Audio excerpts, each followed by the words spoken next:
How you doing, bro? I'm good. What's Welcome to my setting, bro. This is my scene. How you doing today? I'm good. I'm open. You're I'm open. You're not closed like Yeah. you was doing earlier. Yeah. You know, but Thanks to Sean. yeah, facts. All right, so just let everybody know, who are you? My name is Akia Dorsainvil. I am a local artist and event producer from Lake Worth. Boom. Who influences you, or who Everything. has influenced you? Because I mean, just looking at you, bro, like you just a free spirit, bro. So like, I can't even pinpoint. I can't say like, Akia looks like this. Yeah. So like, just give me some insight on like who kind of inspired who you are as a person, and maybe even your look. Okay.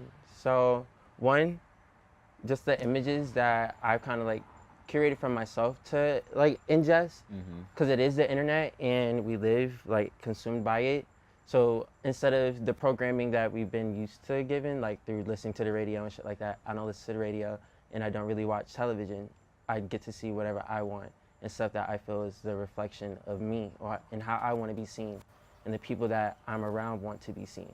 So whatever that is, whether it's a film, music, just whatever I feel I want, that best showcases me and the people I know in the best light. So there's not even been like one person where you kind of like looked up to, was like, damn, like. Yeah, but then like they showed themselves once I got older, and now I hate them. So who was that? Well, it used to be Kanye, but like, I don't know, me growing up, I've understood that I don't need to look up to anybody. I need to be looking inward. Okay, so why were you looking up to Kanye at one point? Like, what did you admire about him? Well, he was the only person doing what he was doing. Which was? Being himself. And in a landscape where everybody was doing the same thing. So naturally, you're going to stand out because you're not doing the same thing everybody else was.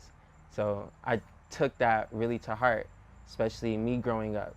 So now that I'm older and I understand that people are human and we're imperfect people, so I really don't agree with the idea of idol shit. You shouldn't look up to anybody because nobody's perfect, and you're going to model behind an imperfect person. Okay, so do you still like Kanye? Do you still like, you don't really have to idolize him, but like, do you still like him? No. And why not? He don't speak for me. And who is you? Who is the you that you're referring to? A fucking queer black man from South Florida. That's not we don't live the same experience. So I try to listen to artists that have that experience. Where are you going to be in 5 years? Who do you think you will be in 5 years? Hopefully, honestly, maybe out the country. It'll be cool to experience life outside of America and outside of what I'm used to. Because I just feel like just for development, you need to remove yourself from what you're accustomed to. So I would like to just completely remove myself from Florida in general and maybe America in general, and just experience a different lifestyle. Damn. What made you come to that conclusion? Just seeing everybody that has done it and how happy they look by doing it. What made you really kind of get into like fashion type of like, or just dressing up? Because you dress nice everywhere you go. So I kind of feel like that's a thing for you. Like, you want to be able to present yourself to the best of your abilities as like your first impression every time you see somebody.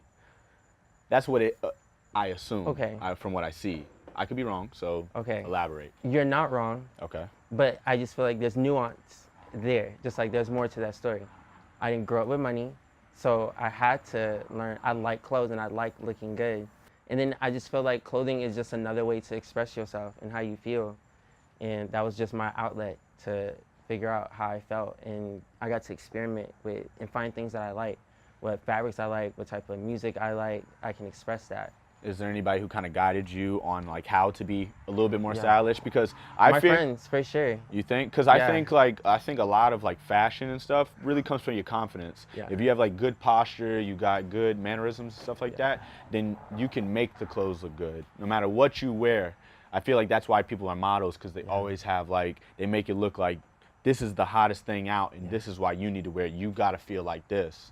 But you make all your clothes feel like that. So like, but if you didn't have that type of, background growing up, then I just want to know, like, how'd you even instill that? Because you walk around with your head up high everywhere you go. like Wow. room full of sharks. And You kind of have to. Like, being gay as hell in Palm Beach, you have no choice but to do that, or you're going to be ridiculed for it. So I learned that very early on, that I'm going to have to only give a fuck about how I feel about myself, because if I cared about what everybody else felt about me, then that would make anybody crumble. When did you come out? When I was 16. Yeah. How did people, interpret that, or not even interpret, just honestly, a receive lot of it? people didn't care, and then I didn't care, because I just saw it as, when I came at school and stuff like that, everybody already knew it, so I didn't really have to explain it, and then I didn't really associate with a lot of people.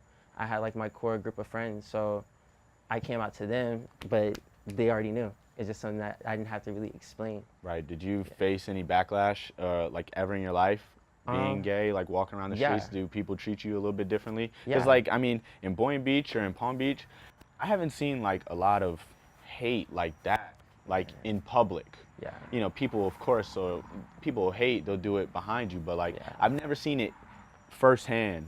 So No. do you have any experiences like that? Oh, for sure. Like, I could be walking down the street and somebody yell faggot, and I'm like 16, just going home.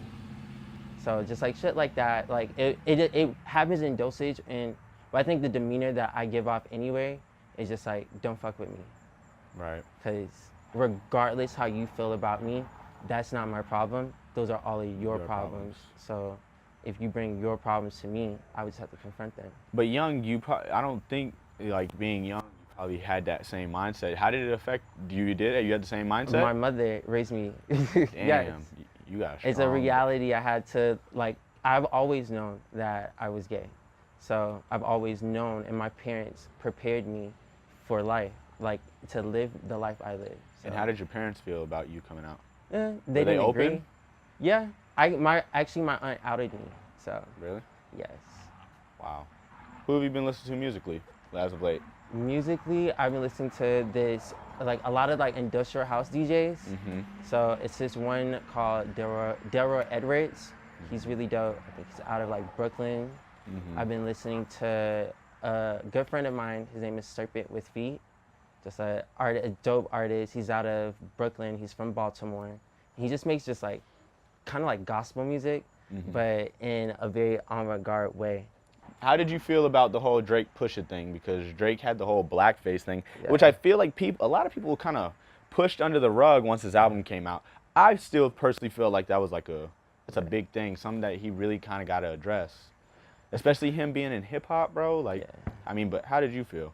I feel like it's a conversation that could have been great for him to engage with, because he has a special place within hip hop and within blackness. He aesthetically does not he doesn't look like a black man. He looks like a mixed man. And those are two different experiences. Exactly.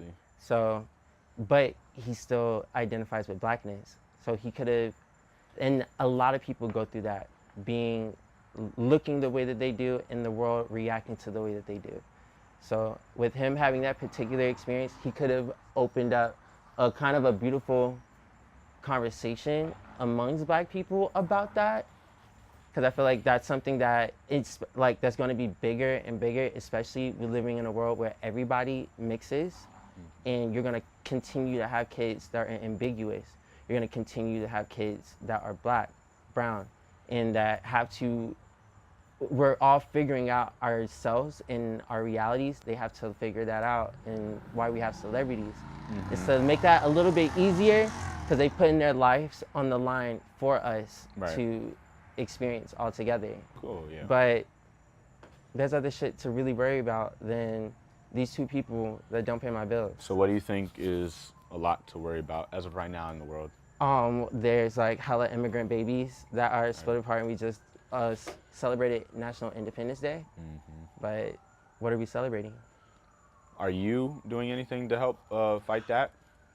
Trying to speak about it whenever I can, because I feel like a lot of people just don't know. That's the first step. A lot of people don't know what's going on. But also a lot of people still got to actually do their part and get in. Local elections, I'm trying to change, at least locally, because I feel like it has to start in the nucleus.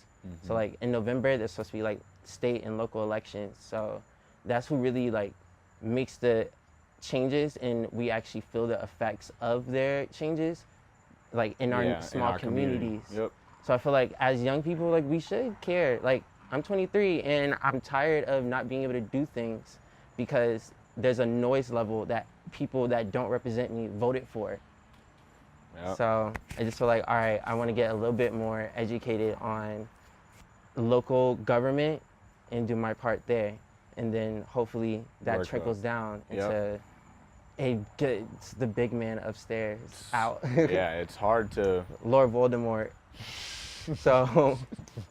What does the term carefree black boy mean to you? Like, I see that on Twitter all the time, and I see your pictures attached to it all the time, and I always quote tweet it and all that. But, like, you're literally the embodiment of a carefree black boy. Like, I don't know anybody who really kind of just doesn't look stressed out. But you're carefree right now. I mean, I guess. That's a carefree black boy. Y'all doing what y'all doing right now. Being carefree and doing what the fuck you want to do as black men. I feel like I don't live my life like you. You don't have to. Because you live in your life like you. I mean, I guess. Right? I mean, shit. We all got different cards that's dealt. That's the thing. We all got different cards that were dealt with. So I'm just trying to figure out my deck with my cards and play the best game. You already know how I'm coming, bro. That was definitely a bar.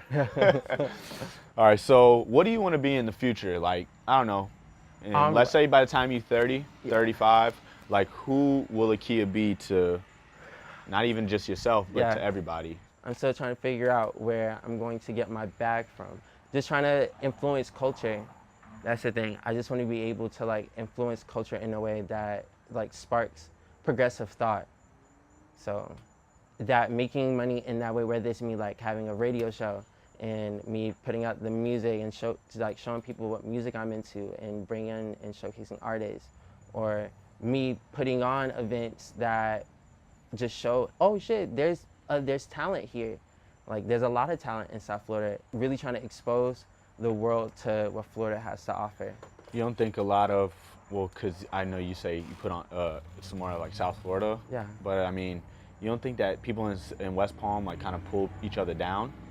I feel like it's a lot of pulling down. Like the people that stick together are such a small community, but it almost seems like they're not really trying to be big. They're trying to stay like in their own area in West Palm. They're not trying to be bigger than where they're at. And it just seems like when somebody's trying to make it big, it's like everybody's just pulling down on them. That's the thing, but like we come from like a small town in a sense that like is very small thinking. In a way, most of the people that do live here, they grow up in families that have never left Palm Beach. So I just feel like that's why it's important to travel, to see like, oh shit, my life does not have to be like this. I can live whatever kind of life I want, anywhere, in any form. So I think it's just really just like people going out of what they're used to and figuring out, oh shit, this is what we're missing at home, and this is how we can make home better.